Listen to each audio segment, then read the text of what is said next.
Hey guys, what's up? In this tutorial video, we're going to show you how you can share files and folders via Google Drive with your contacts and friends by creating a shareable link on your Android. So let us get started and let's show you how to do that really quickly. Access the Google Drive application on your Android. And here in your home section, guys, simply pick the file or folder you would like to share with your contacts, like an image, for example, or I don't know, let me go with that item here.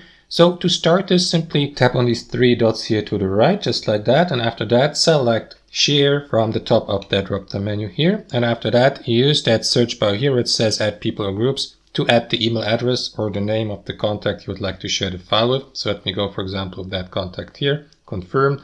After that, assign a role below like editor, viewer, or commenter. So let me go with viewer for the sake of this tutorial.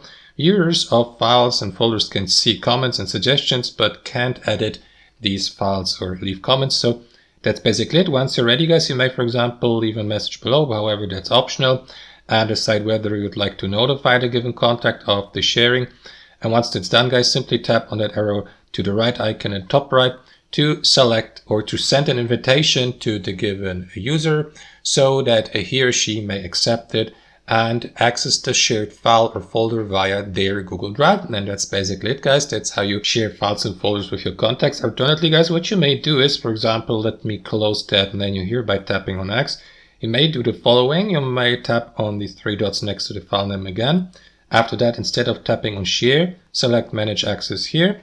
And after that, you'll be given access to that menu here. So what you may do here, guys, is, for instance, create a shareable link for the associated file or folder by simply tapping on that icon or button in the top right, copy shareable link. And as you can see, the shareable link has been copied to my clipboard. So now I will be able to share the file or folder with my contacts and friends via direct messaging services or email newsletters or social media posts by simply sending them the link to that given file or folder. And that's it, guys. That's how you do it. Thanks for watching and have a wonderful day.